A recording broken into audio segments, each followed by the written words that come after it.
17일 토요일 저녁 기도를 시작하도록 하겠습니다. 찬송가 220장입니다.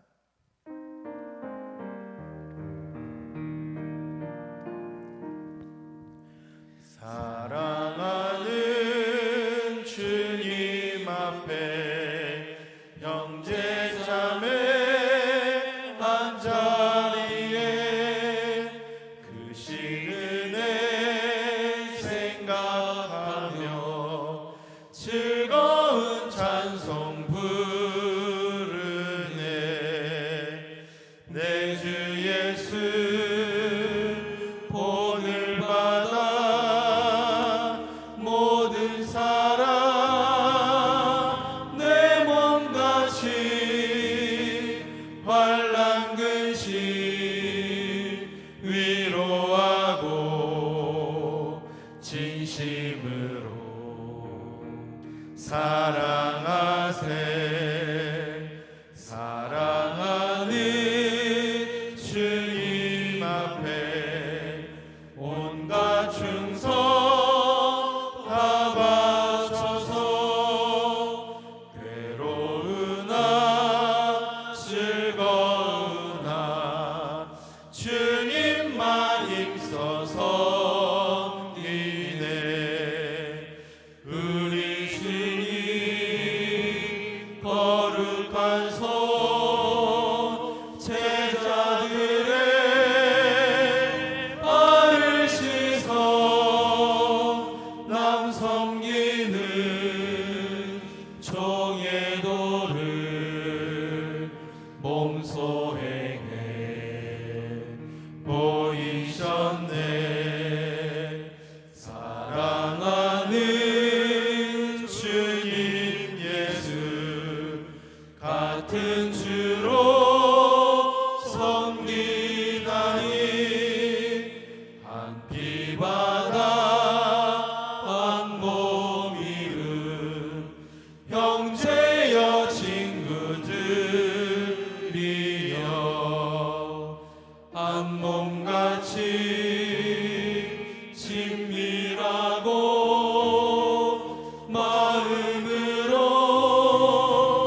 하나 되어 우리 주님 크신 뜻을 지성으로 준행하세. 오늘 우리에게 주신 하나님의 말씀은 신명기 22장 1절부터 12절 말씀인데 우리 1절부터 4절 말씀까지만 보도록 하겠습니다. 내 형제의 소나 양이 길 잃은 것을 보거든 못 본 채 하지 말고 너는 반드시 그것들을 끌어다가 내 형제에게 돌릴 것이요. 내 형제가 내게서 멀거나 또는 내가 그를 알지 못하거든 그 짐승을 내 집으로 끌고 가서 내 형제가 찾기까지 내게 두었다가 그에게 돌려줄지니 낙이라도 그리하고 의복이라도 그리하고 형제가 잃어버린 어떤 것이든지 내가 얻거든 다 그리하고 못 본 채 하지 말 것이며 내 형제의 낙이나 소가 길에 넘어진 것을 보거든 못 본 채 하지 말고 너는 반드시 형제를 도와 그것들을 일으킬지니라. 아멘. 오늘 본문은 십계명 중에서 10번째 계명인 내 이웃의 집을 탐내지 말라에 대한 세부적인 내용입니다. 여기서 탐내다는 것은 단순히 이웃의 것들을 갖고 싶어하는 욕심만 뜻하지 않습니다. 이웃이 분실한 것에 대하여 소극적으로 반응하는 것도 10번째 계명에 해당한다고 할 수 있습니다. 그런 의미에서 본문을 자세히 보시면 3번 반복적으로 나타나는 아주 중요한 단어가 나옵니다.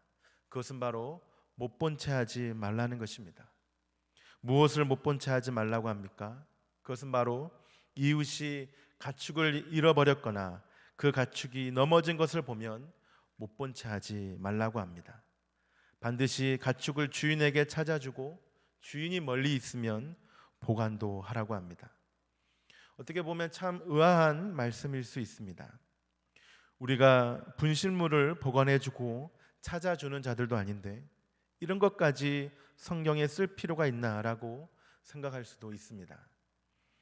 그런데 오늘 본문은 단순히 물건을 찾아주며 도덕적으로 살라고 말씀하지 않습니다.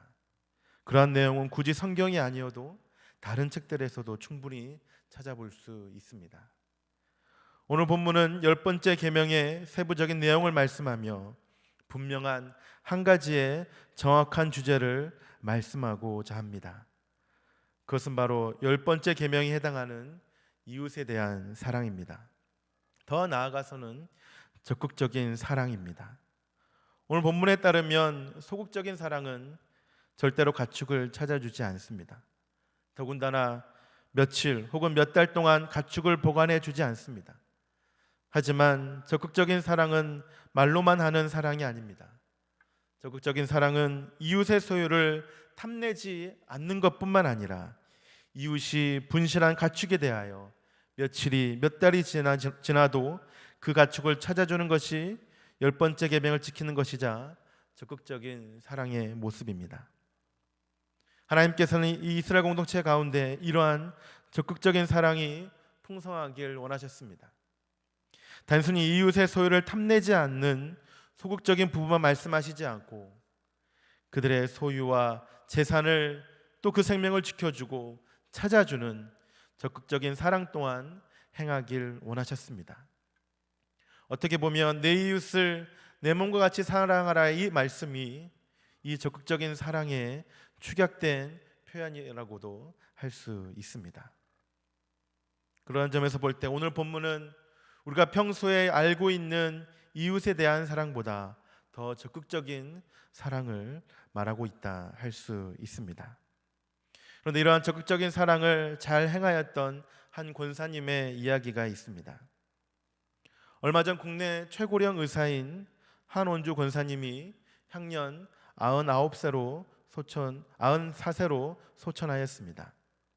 한원주 권사님은 여성 의사로서 남편과 함께 개인 병원의 평범한 의사였습니다.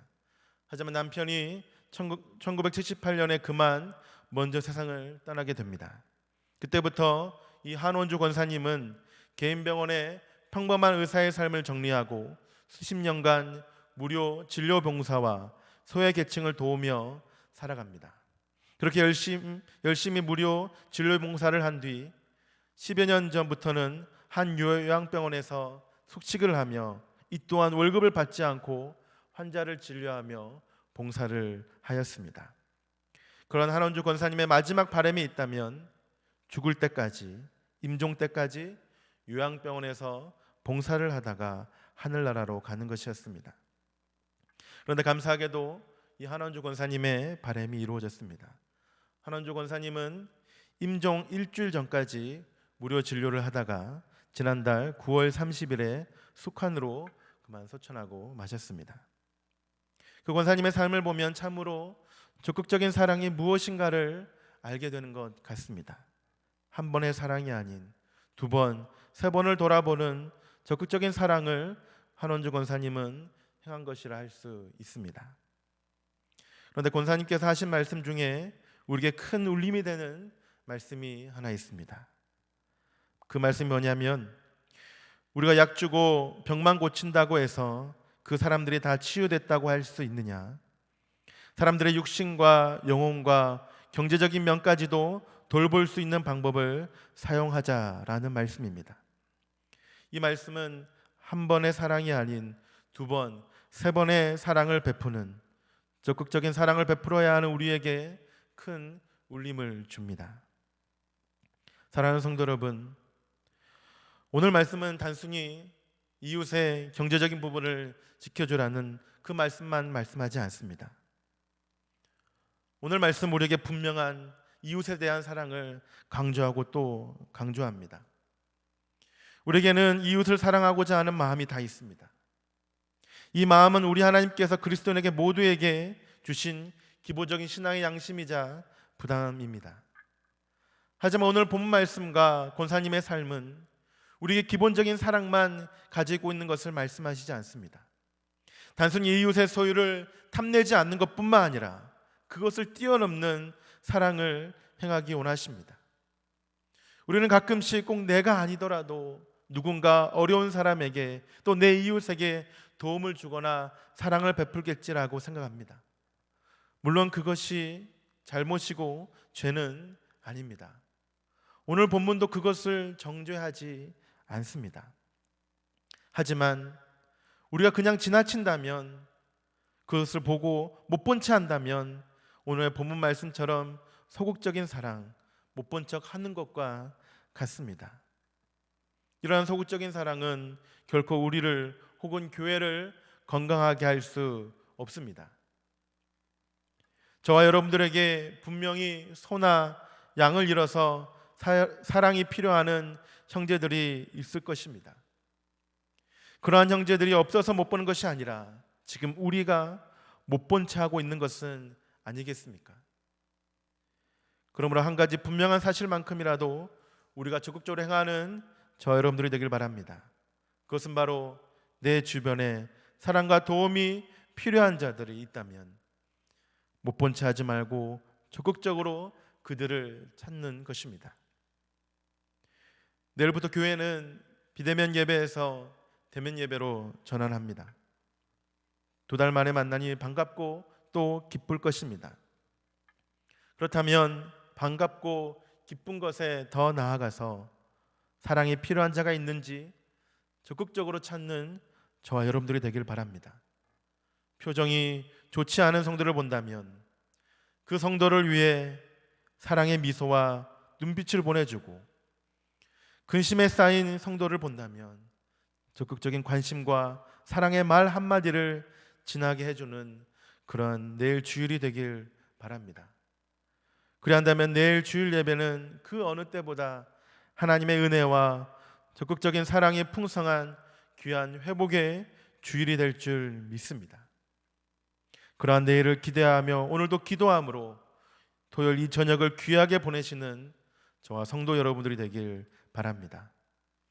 우리 말씀을 기억하며 3가지 기도 제목을 가지고 같이 기도하시겠습니다. 우리 첫 번째로는 먼저 주님의 사랑이 우리의 심령 가운데 충만하게 해주시옵소서라고 기도하시고, 두 번째로는 주의 사랑이 필요한 자들이 있다면 못 본 척 하는 것이 아니라 적극적으로 찾고 주님의 사랑으로 사랑하게 해주시옵소서라고 기도하시고, 세 번째로는 내일 대면 예배로의 전환을 통하여 다시 한번 예배의 회복과 감격을 경험하게 해 주시옵소서라고 이 3가지 기도 제목을 가지고 같이 기도하시겠습니다.